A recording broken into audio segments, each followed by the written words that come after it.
Hi everyone, welcome to digital G की classes. तो आज हमारा चैप्टर 2 है बीपीएससी जीएस का पृथ्वी एवं उसकी गतियां।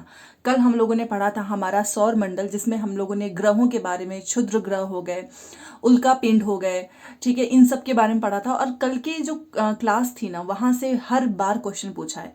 फिर चाहे वो सबसे निकट वाला जो है ग्रह हो, या फिर टाइटन के बारे में पूछा हो, या फिर जो छल्लेदार जो हमारा ग्रह है वो कौन सा है, पृथ्वी का उपग्रह कौन सा है। तो कल की क्लास अगर आपने नहीं देखी है ना, तो प्लीज आप उसे जरूर देखना, अदरवाइज आप 2 से 3 नंबर मिस कर दोगे ज्योग्राफी का, वो भी बहुत आसान वाले। और जिसने सौर मंडल पढ़ा है अब उसको सारी चीजें समझ में आ जाएगी, क्योंकि कल हम लोगों ने देखा था पृथ्वी, सूर्य, इन सब के बारे में। और आज हम देखने वाले हैं कि आखिर में दिन रात कैसे हो जाता है, ऋतुओं में परिवर्तन किस वजह से होता है, किस दिन बड़ा दिन होता है, किस दिन छोटा दिन होता है, ध्रुवों पर 6 महीने की दिन और रात क्यों होती है। यहाँ से प्रश्न बहुत पूछता है। तो जो ये आपका बिहार का ही है, आपको पता है ये जीएस का बिहार के सीआरटी किताबें हैं, क्लास 6 का है और चैप्टर 2 है। तो चलिए वीडियो स्टार्ट करते हैं। और जो लोग भी ये वीडियो देख रहे हैं, आप सभी से रिक्वेस्ट है, लाइक जरूर कर दिया करें। 1 से 2 हज़ार लोग देखते हैं और लाइक केवल 100 होता है, तो प्लीज सभी लोग लाइक करें। देखो, दिन और रात, यहाँ पर तो आपको पता ही है कि ये बच्चों की किताबें होती हैं, तो थोड़ा बहुत कहानी भी दिया होता है। कहानी तो हम पढ़ेंगे नहीं, क्योंकि हमें अपना जो मेन चीज है वो पढ़ना है, जो कि एग्जाम में आपको देखने को मिलेगा। सबसे पहले पृथ्वी का घूमना। आपने देखा है, जो ग्लोब होता है, हम नमूना बोलते हैं ना पृथ्वी का ही। और ये प्रश्न पूछता भी है कि उसके जैसा दिखने वाला जहां से हम बच्चों को पढ़ाते हैं वो ग्लोब है। तो उसी तरीके से जो है कई बार ऐसा होता है कि जिधर प्रकाश पड़ती है उधर की चीजें दिखाई देती हैं, जिधर नहीं पड़ता है वहां दिखाई नहीं पड़ता। तो वैसा ही एक प्रश्न है कि प्रकाश, यहाँ पर देखिए पृथ्वी भी घूमती है। सबसे पहले तो पृथ्वी भी घूमती है, और इसके जिस हिस्से पर सूर्य का प्रकाश पड़ता है वह हिस्सा हमें दिखाई पड़ता है। तो अगर आपसे कोई भी पूछेगी या क्वेश्चन आए कि कौन सा हिस्सा हमें नहीं दिखाई देगा, तो मान लीजिए अगर जिस साइड में सूर्य का प्रकाश पड़ेगा वो आपको दिखाई देगा, जिधर नहीं पड़ेगा वो नहीं दिखाई देगा। क्यों? क्योंकि पृथ्वी भी जो है घूमती रहती है। तो वह हिस्सा जो हमको दिखाई पड़ता है वहां पे दिन होगा, और जहां प्रकाश नहीं पड़ता वहां पे कुछ दिखाई नहीं देगा, इसलिए रात होगा। तो दिन और रात कैसे हुए? दिन का मतलब कि पृथ्वी घूम रही है और उसके जिस हिस्से के साइड में सूर्य का प्रकाश है तो वहां पे दिन हो जाता है, और जिधर सूर्य का प्रकाश नहीं है वहां पे रात हो जाती है। ये चीज क्लियर हो गई। पृथ्वी को इस तरह का एक चक्कर पूरा करने में ना 24 घंटे का समय लगता है। प्रश्न पूछता है कितना? 24 घंटे का। और ये जो पृथ्वी की गति है ना, जो घूम रही है पृथ्वी, इसी को कहते हैं घूर्णन गति या फिर दैनिक गति। इसी गति के कारण दिन और रात होते हैं। एक मोस्ट इंपॉर्टेंट क्वेश्चन है ये, सीटेट भी पूछता है, बीपीएससी भी पूछता है। दिन और रात किस गति के कारण होता है? क्योंकि एक तो परिक्रमण होता है, एक घूर्णन होता है, तो दोनों ऑप्शन में रहता है। याद रखिएगा, घूर्णन गति के कारण दिन और रात होते हैं। जिस साइड में जो है सूर्य का प्रकाश पड़ता है वहां पे दिन होता है, जिधर नहीं पड़ता है वहां पे रात होती है। और ये पृथ्वी जो घूम रही है ना, एक चक्कर पूरा कर रही है ना 24 घंटे में, इसी को बोलते हैं घूर्णन गति। समझ में आ गया दिन और रात कैसे होते हैं? चलिए, अब ये हम लोगों ने पढ़ लिया। अब आपने ग्लोब देखा होगा ना, थोड़ा सा टिल्ट होता है, मतलब झुका होता है। उसको हम लोगों ने पृथ्वी का नमूना इसलिए कहा है ना, क्योंकि आप जब ग्लोब जो घूम रहा है ना, ठीक उसी प्रकार पृथ्वी घूमती है। आपने देखा ये ग्लोब, और आप उसको यहां से हल्का से ऐसे रोटेट करना तो ऐसे घूमने लगेगी। तो जिस तरीके से ग्लोब घूम रहा है, पृथ्वी भी उसी तरीके से घूमती है। ठीक है, जैसे कि उत्तरी एवं दक्षिणी ध्रुव को ग्लोब पर दिखाते हुए बताया गया कि उत्तरी ध्रुव को दक्षिणी ध्रुव से जो मिलाने वाली काल्पनिक रेखा है अक्ष है। तो सबसे पहले तो पूछता है कि अक्ष क्या होता है, अक्ष। तो याद रखिएगा, जो आपका उत्तरी ध्रुव है, ठीक है, उत्तरी ध्रुव, और जो आपका दक्षिणी ध्रुव है, इसको मिलाने वाली जो रेखा होती है वो होती है काल्पनिक रेखा। मतलब वो काल्पनिक रेखा, उसे बोलते हैं अक्ष। पृथ्वी जो है अपने अक्ष पर जो है घूम रही है, लेकिन पृथ्वी पर ग्लोब की तरह उत्तरी से दक्षिणी ध्रुव को मिलाने वाली कोई भी छड़ या कोई भी रेखा नहीं होती।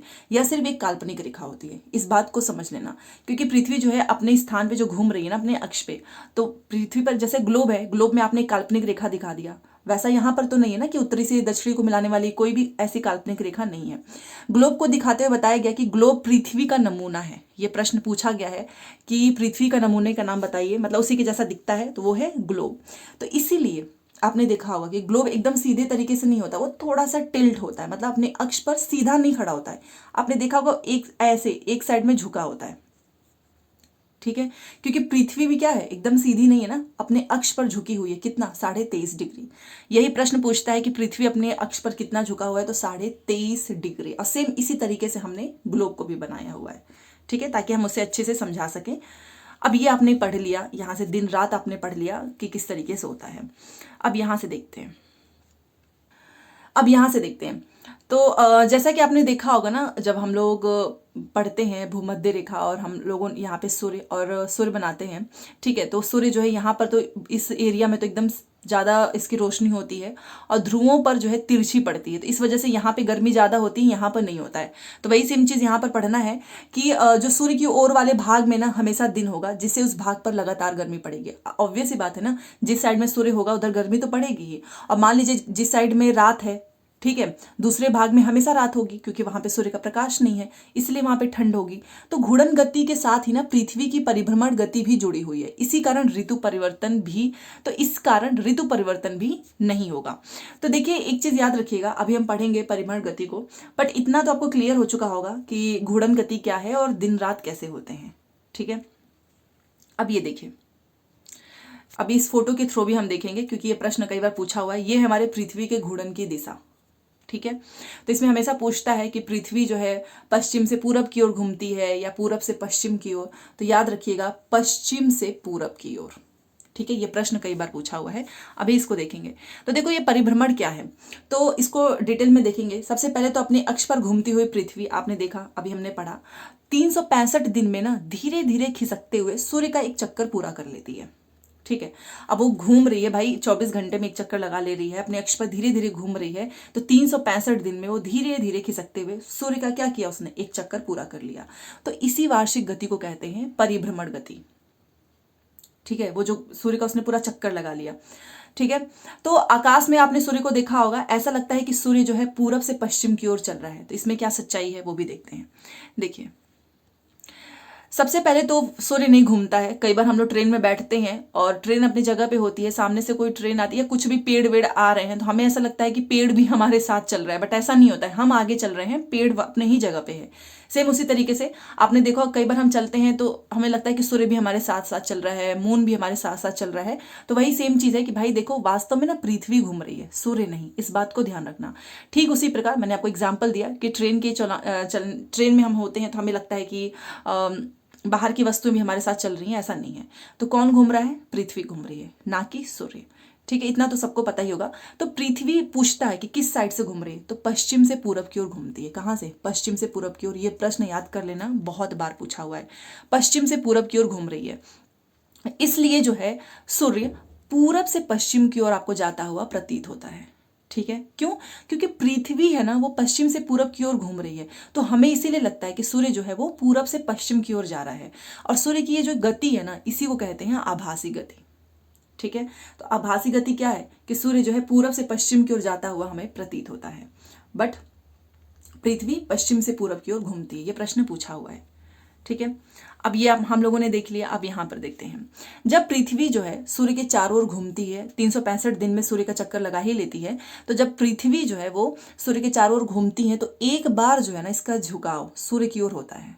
देखिए ये रहा सूर्य, ये रहा, और पृथ्वी जो है सूर्य के चारों ओर घूम रही है, तो एक बार क्या होगा कि इसका जो झुकाव है ना वो सूर्य की ओर हो जाता है, और आधी परिक्रमा करने के बाद से तीसरी बार इसका झुकाव जो है वो सूर्य के विपरीत हो जाता है। मतलब देखिए यहाँ पर एक बार इस फोटो में देखिए, इधर देखिए, हाँ देखो, जब ये देखिए ये रोटेट हो रहा है, यहाँ पर आप रेड वाली लाइन देख सकते हो। तो जब पृथ्वी है, ये बीच में हमारा सूर्य है, इसके चारों ओर घूम रही है, तो एक बार ऐसा होगा कि ये जो इसका झुकाव है, यहाँ पर आप देखिए इस फोटो में सूर्य की साइड में आप देख सकते हैं, सूर्य की तरफ ऐसे टिल्ट है, ठीक है। बट जैसे इसने आधी परिक्रमा किया तो इसके बाद क्या होगा, तीसरी परिक्रमा जैसे ही आएगी यहाँ पर, तो सूर्य के विपरीत हो जाएगा पृथ्वी का झुकाव, यहाँ पर देखिए, ठीक है। फिर दूसरी और चौथी स्थिति में यह झुकाव ना तो सूर्य की ओर होता है और ना ही इसके विपरीत होता है। तो वो यहाँ पर आपको दिखाया जा रहा है। अभी यहाँ से बहुत सारे प्रश्न भी बनते हैं, जैसे कि आपने देखा होगा 22 सितंबर का प्रश्न पूछता है, जैसे 22 दिसंबर का पूछता है, दिन छोटे हो रहे हैं। फिर आपका 21 जून का पूछता है, यहाँ पे दक्षिण में रातें बड़ी हो जाती हैं। 23 सितंबर हो गया। फिर ये हमारा 21 मार्च है, दिन और रात बराबर होते हैं। पता नहीं कितनी बार तो प्रश्न पूछा हुआ है। फिर उत्तरी और दक्षिणी गोलार्धों में ऋतुएं एक दूसरे के विपरीत होती हैं। परिक्रमण में सभी स्थितियों में अक्ष अपने समानांतर होता है। तो इसी को पढ़ना है, क्योंकि रटने से बेटर है कि हम समझ लें। तो ये आपने देखा, यहां से हमें देखना है कि जब पृथ्वी जो है, ये फोटोज के थ्रू तो आपने देख ही लिया होगा कि पृथ्वी जो है सूर्य का चक्कर लगा रही है, तो एक बार इसका झुकाव हो जाएगा सूर्य की ओर, और आधी परिक्रमा करने के बाद से तीसरी बार जो है इसका झुकाव हो जाता है विपरीत। देखिए आप सूर्य से विपरीत है। उसके बाद से दूसरी और चौथी स्थिति में यह झुकाव ना तो सूर्य की ओर है, ना तो सूर्य की ओर होता है, ना ही इसके विपरीत। इसके बाद से यहाँ पे देखिए, तो जब पृथ्वी सूर्य की ओर झुकी होती है तो देखकर बताओ कि पृथ्वी का कौन सा गोलार्ध सूर्य के सामने है। ये तो आगे पढ़ेंगे। तो इस चित्र को आपने ध्यान से देखा तो यहाँ पर आपने देखा होगा कि 21 जून को जब पृथ्वी का जो उत्तरी गोलार्ध है वो सूर्य के सामने होता है ना, तो उस समय सूर्य की सीधी जो किरणें हैं वो कर्क रेखा पर पड़ती है। देखिए ये रहा 21 जून। इस फोटो को ध्यान से देखिए, इस वाली फोटो को। तो ये 21 जून को जब पृथ्वी का इसमें क्या है, ये जो उसका उत्तरी गोलार्ध, ये इसका जो है ये उत्तरी गोलार्ध, ये वाला, ये क्या है, उत्तरी गोलार्ध जो है वो सूर्य के सामने है। आप इसमें देखिए एकदम सूर्य के सामने है। तो उस समय क्या होगा कि सूर्य की जो सीधी किरणें हैं ना वो कर्क रेखा पर पड़ती हैं। ये कर्क रेखा पर सीधे इसकी किरणें जो है कर्क रेखा पर पड़ रही हैं। इसी कारण जो है उत्तरी गोलार्ध, ये जो उत्तरी गोलार्ध है ना, इसका अधिकांश हिस्सा जो है प्रकाश में रहता है। और यही कारण है कि उत्तरी गोलार्ध में दिन लंबे हो जाते हैं और रात छोटी हो जाती है। तो जब भी आपसे कई बार आपने देखा हो कि लोग बोलते हैं ना कि अरे दिन काफी लंबा हो रहा है, रात इतनी छोटी हो रही है, तो आप उन्हें बताइएगा जरूर कि भाई पृथ्वी का जो उत्तरी गोलार्ध है ना वो सूर्य के जस्ट सामने है और उसका पूरा जो सूर्य की उसका जो प्रकाश है, सूर्य की सीधी किरणें वो कर्क रेखा पर पड़ रही हैं। ठीक है ना। इसी कारण जो है उत्तरी गोलार्ध का जो अधिक हिस्सा है ये वो क्या है, इस पे प्रकाश रहता है क्योंकि सीधे पड़ रही ना। आप सोचिए आपके सामने कोई लाइट होगी तो सीधे आपके चेहरे पे पड़ेगी, बट वही आप तिरछी में लाइट आएगी तो हमारे पूरे फेस पे नहीं आएगी ना। सेम उसी तरीके से तो उत्तरी गोलार्ध का जो अधिक हिस्सा है वो प्रकाश में रहता है और यही कारण है कि उत्तरी गोलार्ध में दिन जो है, क्योंकि ज्यादा प्रकाश होगा तो ज्यादा देर तक होगा, दिन लंबे हो जाते हैं और रातें छोटी हो जाती हैं। रटना नहीं है, समझना है। अब ये चीज क्लियर हो गई ना। 21 जून का जब भी आपसे प्रश्न पूछेगा कि 21 जून को पृथ्वी का उत्तरी गोलार्ध सूर्य के सामने होता है तो क्या होता है, तो आप आराम से बता सकते हो कि दिन लंबी और रातें छोटी क्यों होती हैं। चलो ये वाली चीज अब पढ़ ली हमने। अभी हमें 22 दिसंबर, 23 सितंबर, 21 मार्च पढ़ना है। चलो ये तो हमने पढ़ लिया। उसके बाद से देखो उत्तरी ध्रुव पर सूर्य का जो है प्रकाश वो लगातार 6 महीने पड़ता है, जिससे यहाँ पर जो है 6 महीने लगातार दिन रहता है और ठीक उसी समय दक्षिणी ध्रुव में अंधेरा होता है। तो यही कारण है कि ध्रुवों में लगातार 6 महीने रात और 6 महीने दिन होता है। ये तो आपने देखा ही होगा कि ये जो ध्रुव है, ये देखिए, एक सेकेंड,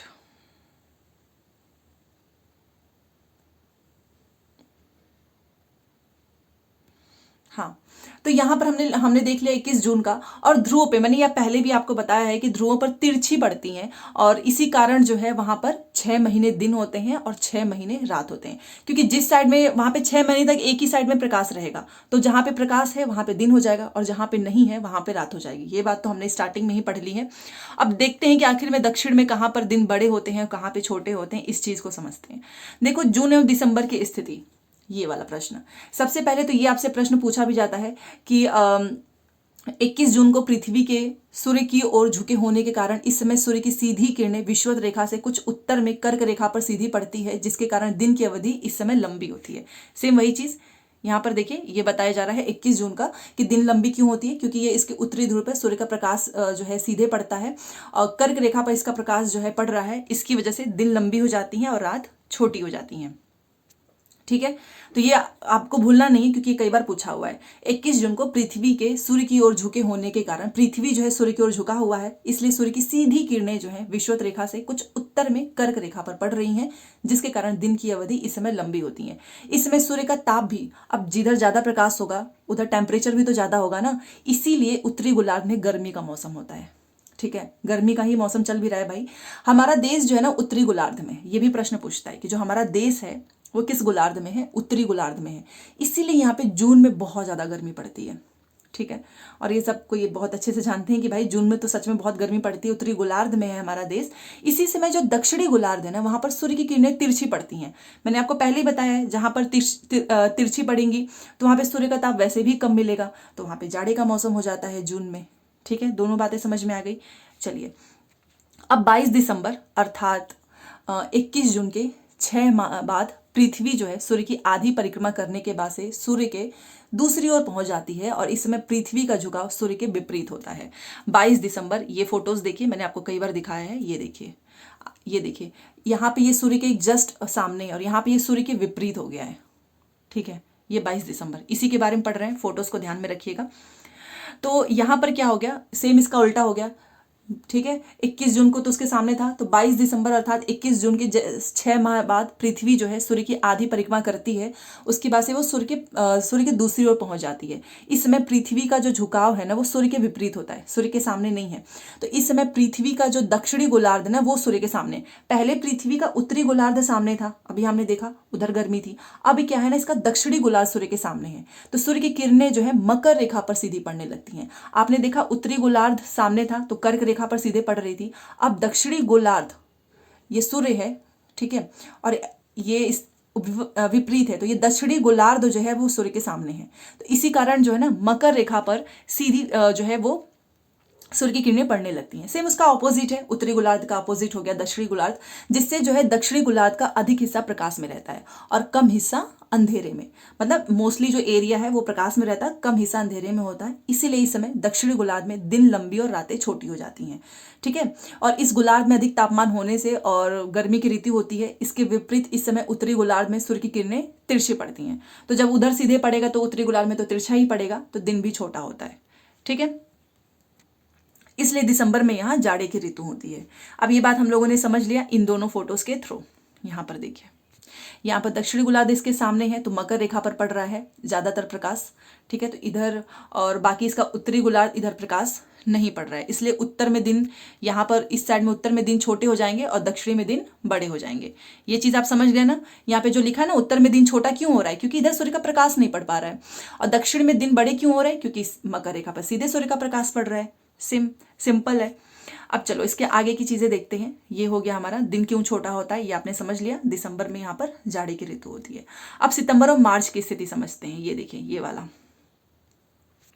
ये सितंबर हो गया और ये मार्च हो गया। दिन रात यहाँ पर बराबर है, इसको देखते हैं क्योंकि ये कई बार पूछा हुआ है। तो देखो इसमें तो कहानी के थ्रू समझाया गया, बट हम डायरेक्ट अपने पॉइंट पे जाएंगे। तो 21 मार्च और 23 सितंबर की स्थिति, इस दिन क्या होता है ना, अभी मैंने आपको थोड़ी देर पहले बताया कि पृथ्वी का झुकाव ना तो सूर्य की ओर होता है और ना ही उसके विपरीत होता है। तो इस दिन सूर्य का प्रकाश जो है ना वो सभी अक्षांश रेखाओं को 2 बराबर भागों में बांटता है, इसीलिए दिन और रात की अवधि बराबर होती है और ये तिथियां जो है समदिवारात्रि कही जाती हैं। इस समय पृथ्वी के बीचों बीच अर्थात विषुवत रेखा पर सूर्य की किरणें सीधी पड़ती हैं, मतलब विषुवत पे पड़ती हैं। तो यहाँ इन दोनों महीनों में अधिक गर्मी पड़ती है। उत्तरी एवं दक्षिणी गोलार्ध में ना तो अधिक गर्मी होती है ना ही अधिक सर्दी। इन तिथियों पर हमारे देश में क्रमशः वसंत और शिशिर ऋतु होता है। तो ये पॉइंट आपने देखा 21 मार्च और 23 सितंबर। ये देखिए यहाँ पर सूर्य की ओर ना तो ये झुके हैं ना इसके विपरीत है।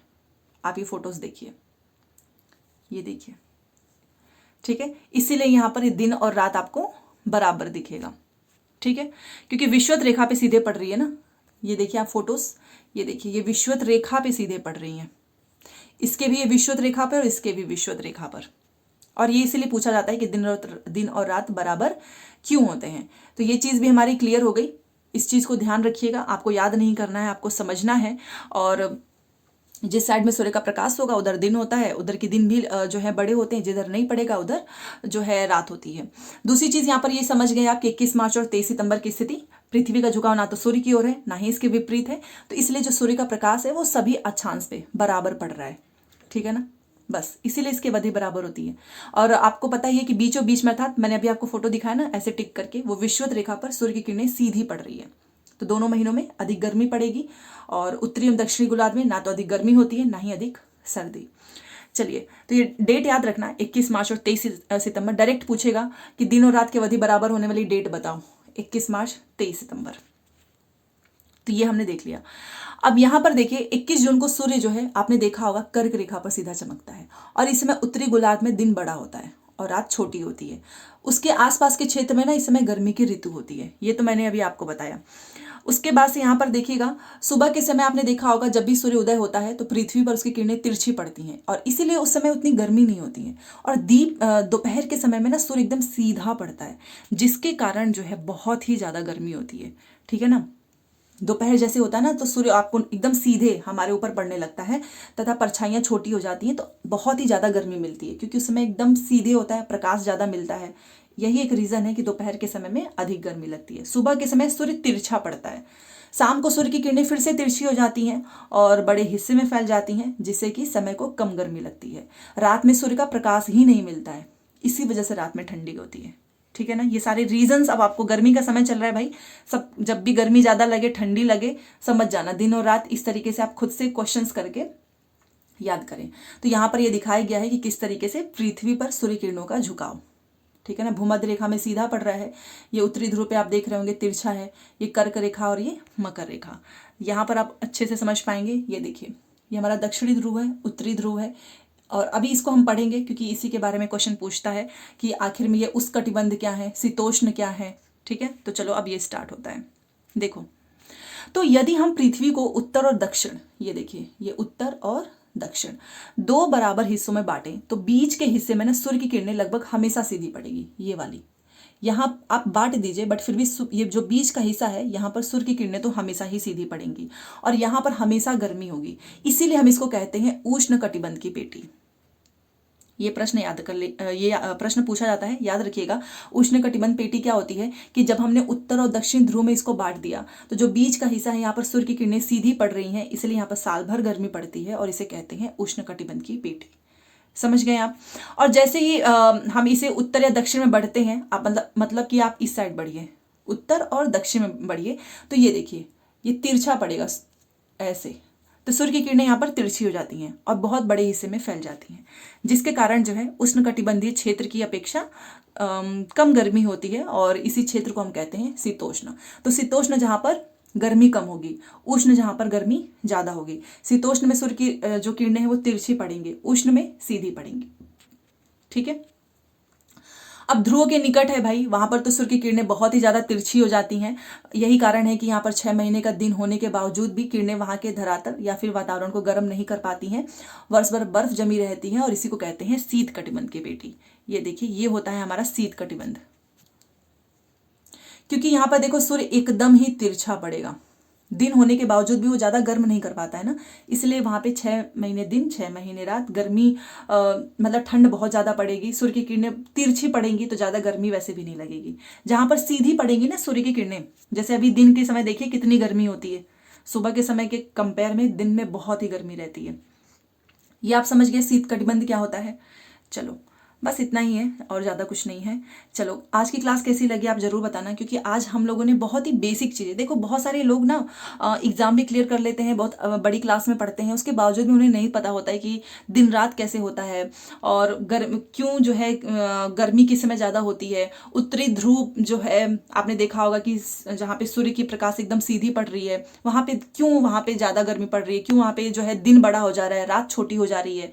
तो ये रीजंस आपको पता हो चलेगा तब जब आप ज्योग्राफी पढ़ोगे डिटेल में। सबसे पहले ये बताओ, समदिवा रात्रि होते हैं जहाँ पे दिन और रात समान होते हैं। अभी हमने पढ़ा ना 21 मार्च और 23 सितंबर, ये हो गया। सबसे बड़ा दिन होता है आपका 21 जून को। पृथ्वी अपने अक्ष पर झुकी हुई है 23.5 डिग्री, ठीक है। शीतोष्ण कटिबंध में क्या होगा, बहुत गर्मी नहीं लगती है, बहुत बरसात भी नहीं होगा, कम गर्मी पड़ती है, ठीक है ना, शीतोष्ण में। और शीत वाले में जो है यहाँ पर देखिए, यहाँ पर लिखा अधिक ठंड और कम गर्मी, नहीं कम गर्मी पड़ती है शीतोष्ण में। जहाँ सालों भर गर्मी पड़ती है वह क्षेत्र क्या कहलाता है। अभी तो मैंने आपको बताया कि जो बीच वाला हिस्सा, यहाँ पे सूर्य की किरणें सीधी पड़ेंगी और इसलिए गर्मी सालों भर होगी, साल भर होगी, इसलिए इसको बोलते हैं उष्ण कटिबंध। पृथ्वी जो है आकार में चंद्रमा से छोटा है कि बड़ा है, कल की क्लास का ये क्वेश्चन है, जरूर बताएं, ठीक है। चांद पर पहुंचने वाले पहले व्यक्ति कौन थे, नील आर्मस्ट्रॉन्ग, हो गया। उत्तरी ध्रुव से दक्षिणी ध्रुव को मिलाने वाली जो काल्पनिक रेखा है उसे हम कहते हैं अक्ष। अभी तो मैंने आपको बताया ग्लोब पे है, पृथ्वी पे नहीं है। पृथ्वी किस गति के कारण दिन और रात होते हैं, स्टार्टिंग में ही देखा हम लोगों ने, घूर्णन, इस गति के कारण, ठीक है। विषुवतीय प्रदेश में सूर्य की किरणें सालों भर किस पर पड़ती हैं, बताइए। ये एक क्वेश्चन का आंसर आपको देना है। और पृथ्वी, ये तो बहुत ही आसान है, पश्चिम से पूरब की ओर घूमती है, ठीक है ना। चलो इसका उत्तर दो, बताओ कि ध्रुवों पर 6 महीने लगातार दिन और रात क्यों होता है। अब इसका आप आंसर मुझे जरूर बताओ कि जो ध्रुव है वहां पर 6 महीने लगातार दिन और रात क्यों होते हैं। बहुत ही आसान है, क्योंकि सूर्य की किरणें जो है वहां पे तिरछी पड़ती है ना, डायरेक्ट नहीं पड़ती हैं। दैनिक गति और वार्षिक गति में क्या अंतर है, अक्ष किसे कहते हैं, जो काल्पनिक रेखा है, हमने अभी देखा। और पृथ्वी किस दिशा में घूमती है, पश्चिम से पूरब, ये भी हम देख चुके हैं। पृथ्वी के किस भाग में सबसे कम गर्मी पड़ती है और क्यों, ये भी अभी हमने देखा है। पृथ्वी पर कितने कटिबंध है, सूर्य के प्रकाश की क्या स्थिति होती है। तो इन सभी क्वेश्चंस के आंसर, 1 से 2 क्वेश्चंस के आंसर तो आप दे ही सकते हो, बाकी तो सारे मैंने बता दिए हैं। एंड रही बात पीडीएफ की, तो मैंने कई दिनों से पीडीएफ नहीं दिया है। मुझे पता है आप लोगों को बहुत गुस्सा आ रही होगी कि टेलीग्राम ज्वाइन कर लिए हैं, पीडीएफ नहीं मिल रहा है। आज मैं पूरा जो है पीडीएफ शेयर कर दूंगी। थोड़ा सा कुछ प्रॉब्लम भी चल रहा था, इस वजह से मैं पीडीएफ नहीं शेयर कर पा रही हूँ। तो चलिए मिलते हैं नेक्स्ट क्लास में। लाइक शेयर सब्सक्राइब कर दीजिएगा इतनी मेहनत के लिए। Thanks for watching.